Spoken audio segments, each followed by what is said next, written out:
Welcome to day 92 of our 365-day challenge to do one thing every day that improves us. Today we're talking about our spiritual core values. We switched into our spiritual area and aspect of our life of our 9 areas and aspects that we're covering in the annual challenge this year. We've done physical, emotional, mental, and spiritual.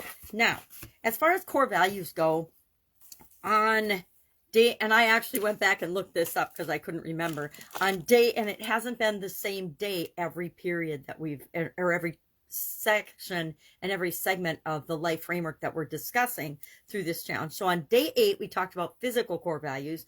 On day 44, we talked about emotional core values. On day 82, we talked about mental core values. And today, day 92, we're talking about spiritual core values. So when we talked about our emotional core values, I shared a process with you. If you want, you can go back and look at that, but I'll just run through it quickly. How do we identify our core values? Well, first, we write down what's important to us.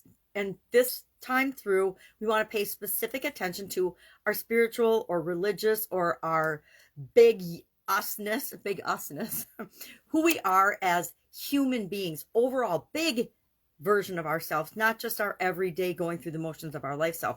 How are we connected to source or spirit or God or whatever it is that we believe in? So the first thing we want to do is we want to write down all the values, all the things that are important to us, all the things we can think of that are important to us.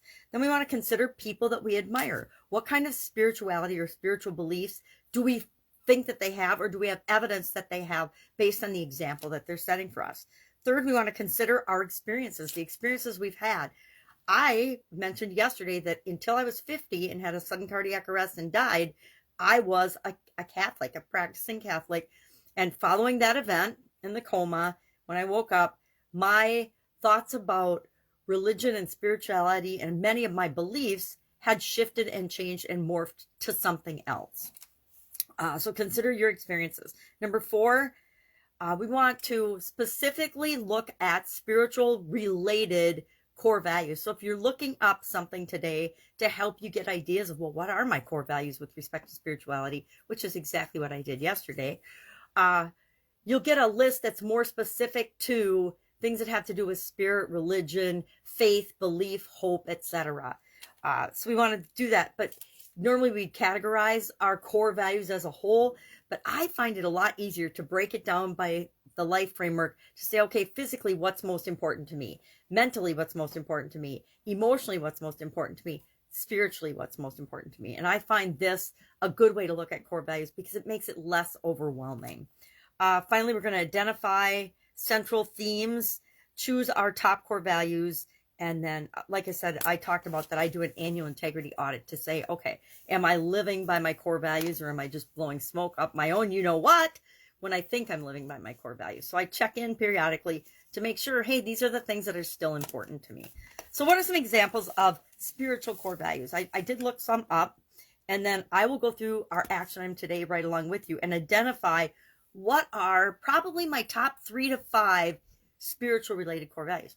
Because if we have 3 or I like to have one main one for each of the areas and aspect of my life. If we have 3 to 5, 5 times 9 is 45. Now all of a sudden we have 45 core values that are helping us make decisions and choices in our life, which I contend is way too much. I like to boil it down to probably 1 for each main area. But what I want you to do is do this exercise. Think about your core values with respect to your spiritual well-being and health, and then just share one. It doesn't have to be your main one. Just share one in the comments below. Mine will probably be, I don't know what it'll be. Maybe let's look at a list. So one person's list was, and one author wrote an article in a book on honesty, authenticity, openness, love, requirement to evolve, and spiritual growth is what they were talking about.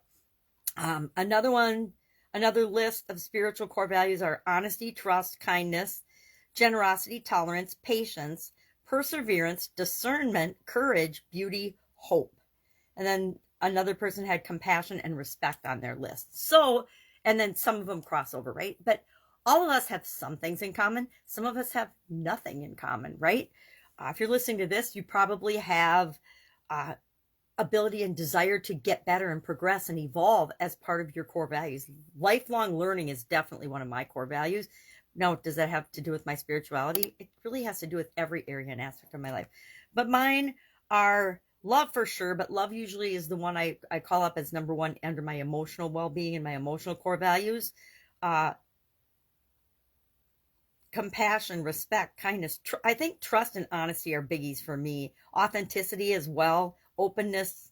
So think about this today. You don't spend a ton of time thinking about it, but as you go about your day, notice the things that feel good to you and the things that don't feel good.